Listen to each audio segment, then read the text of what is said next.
1년에 단 한 달 열리는 신비로운 습지가 있다. 다양한 생물들의 은신처이자 삶의 터전이 돼주는 곳. 육상 생태계와 수상 생태계를 연결시켜주는 가교 역할을 하는 아주 중요한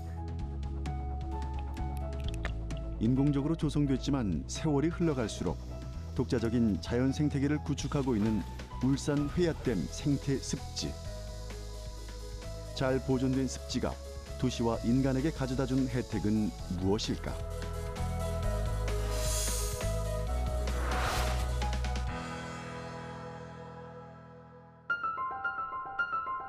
낙동강 하류에 위치한 이곳은 울산 시민의 상수원인 회야호를 끼고 있는 생태 습지다. 상수원 보호구역이다 보니 평소엔 사람들의 통행이 제한돼 있는 곳. 하지만 1년에 딱 한 번, 한 달 동안 습지를 개방해 사람들을 맞이한다. 생태 습지에서 제일 처음 제작진을 맞이한 것은 너른 연밭.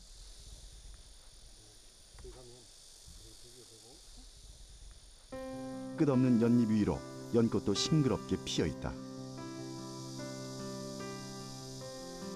사람의 손길이 닿지 않아 수림이 우거진 독특한 자연 환경을 자랑하는 이곳은 다양한 동식물들을 품고 있어 울산의 DMZ라고도 불린다. 덕분에 자연의 아름다움을 보다 가까이에서 느낄 수 있다.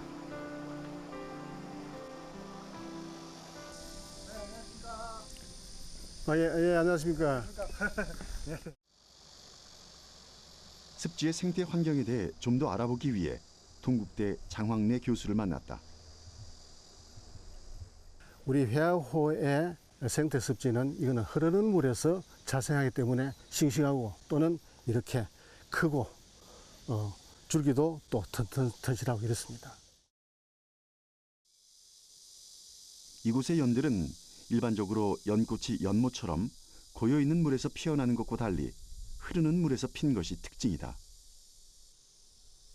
덕분에 연꽃도 다른 곳에 비해 생기가 넘친다.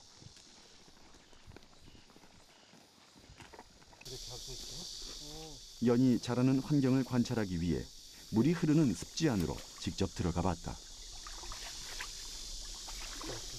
수온이 좋다. 그러게요. 물도 그렇지만 물도 되질 않고. 연잎 줄기는 어른 키 높이를 훌쩍 뛰어넘었고 큼지막한 연잎은 뜨거운 여름 햇살마저 가릴 정도다. 연대가 이렇게 길고 또 싱싱하고 연잎이 이렇게 큽니다. 어떤 그 잠자리라든가 새라든가 그리고 또 오리도 있습니다. 이러한 동식물들이 여기서 서식을 하고 알을 놓고 생활하고 있죠. 다른 지역에서는 좀처럼 보기 드문 거대한 연들의 향연.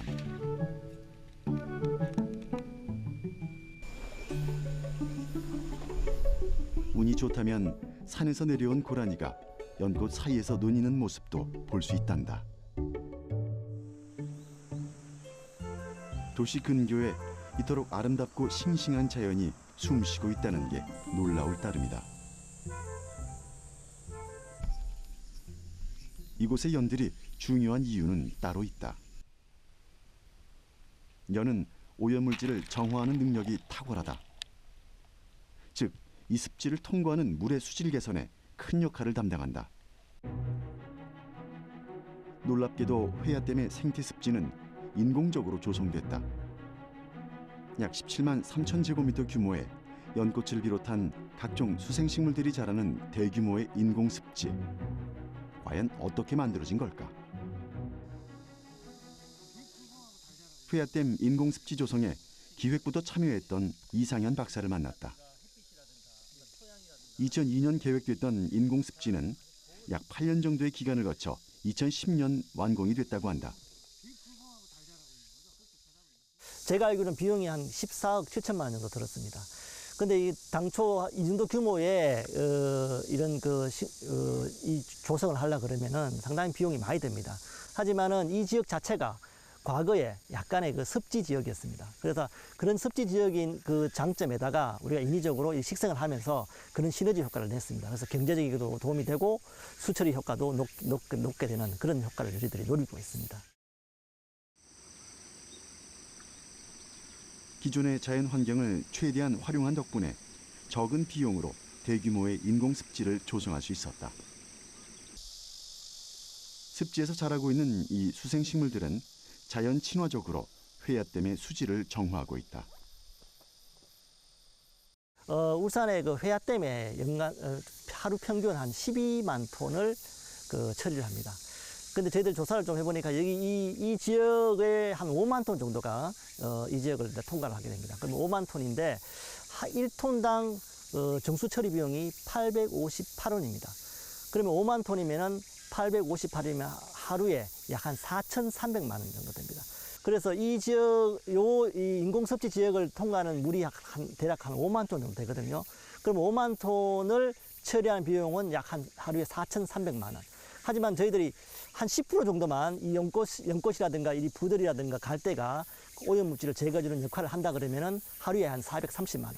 연간으로 치면 약 한 15억 7천만 원. 그러니까 저희들이 이 조성한 이 지역을 가지고 1년만 운영을 하면은 요 지역 14억 7천만 원의 조성 비용을 충분히 저희들 뽑고 남는 그런 경제적 효과를 누린다고 볼 수 있습니다. 실제로 인공습지 조성에서 가장 신경을 썼던 부분도 수질 정화에 필요한 식물들을 선별해서 식재하는 작업이었다.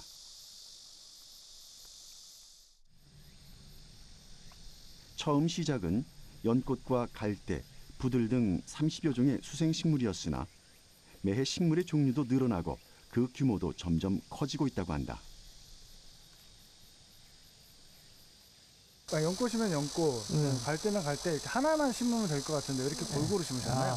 우리가 보통 이게 인공습지라 하지만은 그래도 가능하면은 제일 자연에 가깝게 저희들이 이제 계획하고 싶은 겁니다. 그래서 생물의 다양성 측면에서 연꽃도 있고 갈대도 있고 이 개구리밥도 우리가 부엽식물이라서 우리가 수질 정화 효과를 누리고요. 요 밑에 이게 제가 보기에는 그 말 같은데 금정말 같은데 이 말도 수질 정화 효과를 누릴 수 있습니다. 이 말은 보시면은 이게 밑에 이제 침수식물인데 이 유속을 느리게 합니다. 유속을 느리게 하니까 그 오염물질이 침전시키는 역할도 하고요. 그리고 또 이게 식물이다 보니까 자연스럽게 질소나 인을 제거하는 그런 효과도 같이 볼 수 있습니다. 개구리밥이랑 여기 예. 밑에 말도 다 직접 식생하신 건가요? 이 개구리밥하고 이 말은 식생을 하지 않았고 아마 이게 자연스럽게 이게 조성이 된 것 같습니다. 어차피 이런 습지에는 이런 그 식물들이 서식을 하거든요. 그래서 아마 이 습지가 조성되면서 이렇게 자연스럽게 이게 말들이 서식하는 것 같습니다.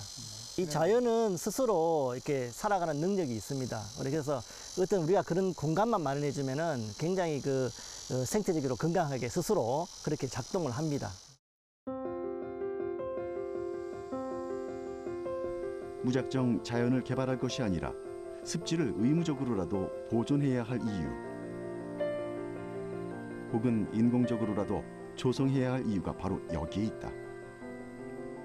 다양한 생물종의 삶의 터전이 돼주기 때문이다. 습지는 우리가 생태적인 기능을 보면은 이 육상 생태계, 즉 산에 있는 육상 생태계와 저 물이라는 수상 생태계를 갖다 연결시켜주는 그 가교 역할, 전이제 역할을 합니다. 그래서 육상 생태계에 있는 그 동물들이 이 습지를 통해서 먹이 활동도 하고 은신처 역할도 하고 또 수생 생태계가 또 풍부하다 보니까 수생 식물들, 즉 식물도 될 수 있고 어류도 될 수 있습니다. 그 어류도 여기서 살면서 이렇게 육상과 수생과 습지를 통해서 이 모든 생태계가 완벽하게 구조를 갖추는 그런 형태로 보면 되고요. 그것이 좀 더 생태적으로 건전하고 건강하게 만드는 아주 중요한 역할을 하고 있습니다. 습지가. 1년에 한 달만 제외하고는 사람 손이 닿지 않은 곳이다 보니 신비로운 자연이 고스란히 보존돼 있다.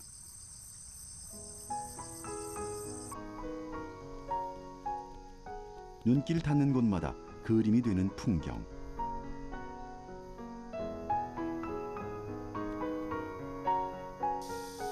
평소 보기 힘든 동물들과 마주하는 것은 아주 특별한 경험이다. 잠시 눈을 감고 소리에만 귀 기울여 보면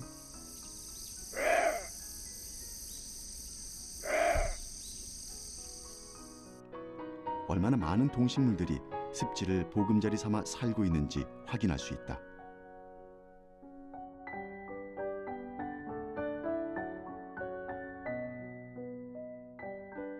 이게 이제 갈대가 굉장히 높다 보니까 식물로 의한 정화 효과도 있지만은 동식물들 말고 이제 동물들 이 굉장히 은신하기 좋은 그런 서식처 역할도 합니다.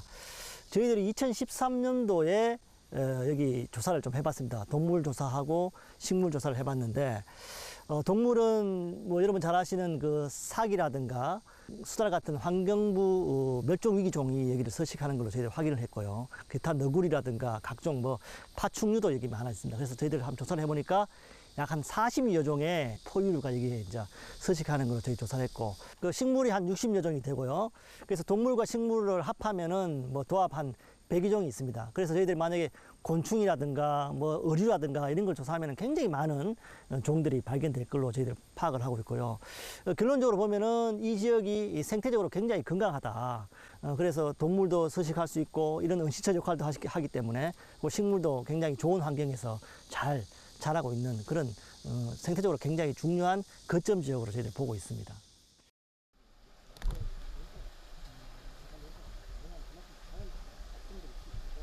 이곳 습지가 중요한 이유는 또 있다. 바로 습지의 수질 정화 능력 때문이다. 흙모래와 습지식물은 흐르는 물의 속도를 늦추고 그 과정에서 오염물질들을 제거한다. 울산의 주 식수원인 회야댐의 물은 이곳 습지를 통과하면서 자체 정화 과정을 거친다.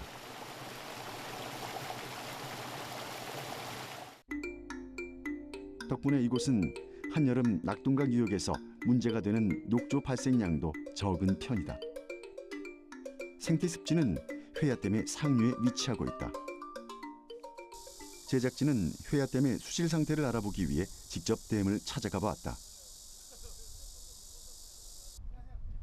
여름철 폭염으로 녹조가 심각하다는데 회야댐의 상태는 과연 어떨까? 여기는 일반 강과는 좀 달라 보입니다. 네, 여기는 상수 원수로 사용되는 호수이기 때문에 아무래도 물이 정체되어 있는 곳입니다. 그렇기 때문에 지금과 같은 폭염에는 조류 번식이 많아질 수 있거든요. 온도가 높고 기온이 높을수록 좀 더 자주 채수를 해서 이제 수질 검사를 하고 있습니다. 그리고 지금 낙동강 수계 같은 경우에는 지금 폭염 때문에 조류경보가 발령된 곳이 몇 군데 있는데요. 아직까지 저희 댐은 조류경보가 발령될 정도의 조류 개체수는 아직 나오지 않고 있습니다.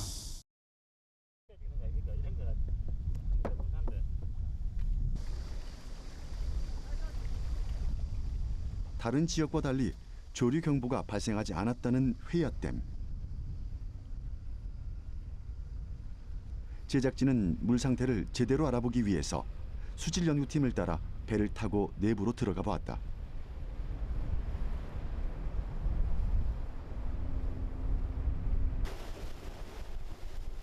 울산의 식수원 회야댐. 과연 수질은 어떨까?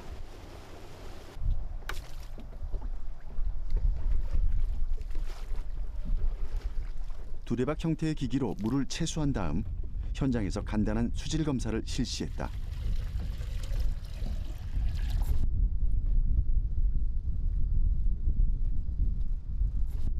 눈으로 보기엔 깨끗하게 느껴지는데 과연 어떤 결과가 나올까? DO랑 pH랑 물빛이 투명한 걸 보면 녹조가 발생하지 않은 것은 확실하다. 생태 습지를 통과한 물의 상태, 예상을 빗나가지 않았다. 저희 댐 같은 경우에는 상류에 생태 습지가 조성되어 있습니다. 그 생태 습지에서 보통 조류가 자라는 데는 질소와 인이 굉장히 중요한데요. 그 생태 습지에서 질소와 인을 어느 정도 제거를 한 다음에 물이 유출되기 때문에 아무래도 그 다른 곳보다는 조금 더 상황이 나은 것 같습니다.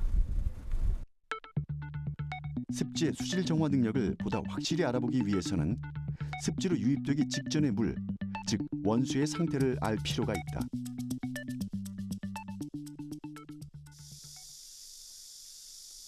과연 습지로 유입되기 직전 원수의 상태는 어떨까? 한눈에 보기에도 회화댐의 물과는 약간의 차이가 느껴진다.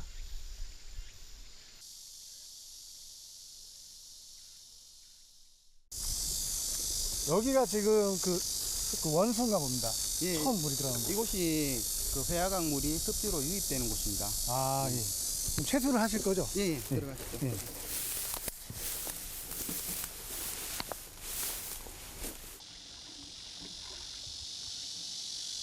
동일한 방법으로 채수를 하고 간단한 실험 장비를 동원해서 수질을 측정해 본다.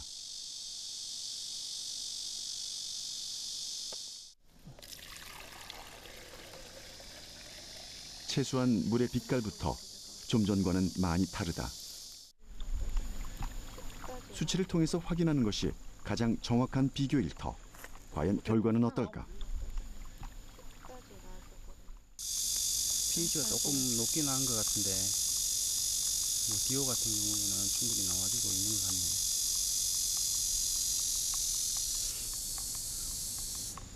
날씨가 더워서 수온도 조금 높은 편이긴 하네. 아무래도 지금 상류에서 내려오는 물이고 굉장히 지금 덥고 비가 적게 왔기 때문에 물 상태는 그렇게 좋은 것 같지는 않습니다. 그렇지만 이게 이제 습지를 거치게 됐을 때 이제 어떻게 나올지 한번 가봐야 될 것 같습니다. 이번엔 습지를 막 지나온 물들이 모이는 곳으로 이동했다. 이곳의 수질과 비교해 본다면 습지의 수질 정화 능력을 보다 정확하게 이해할 수 있다. 여기가 어딘가요? 예, 이 지점이 그 회화댐 생태 습지를 지나서 회화댐으로 유출되는 그 지점입니다. 역시 동일한 방법으로 습지를 통과한 물을 채수한다.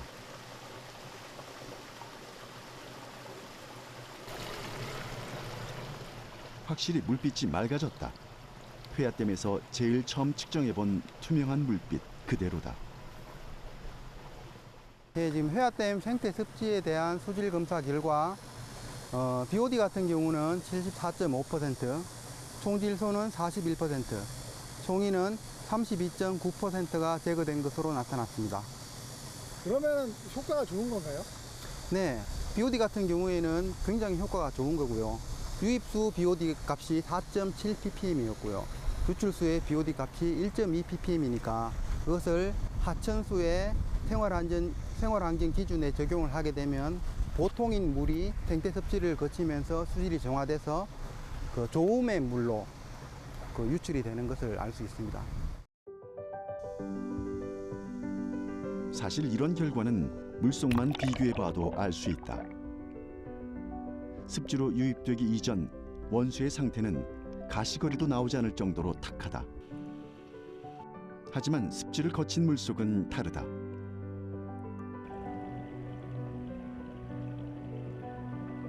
다양한 침수 식물들 사이에서 물고기들이 논일고 있는 것이다.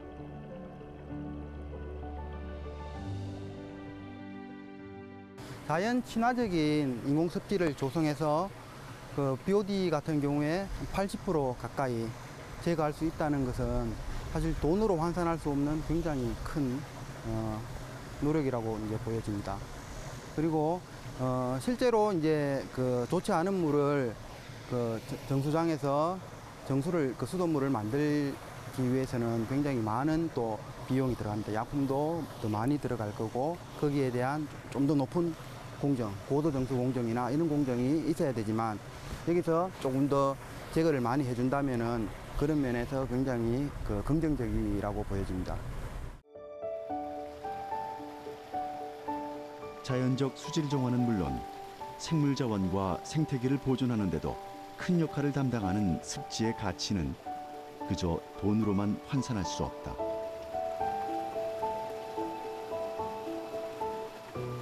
자연 습지가 보존돼야 하고 인공 습지 조성이 필요한 이유가 바로 여기에 있는 것이다.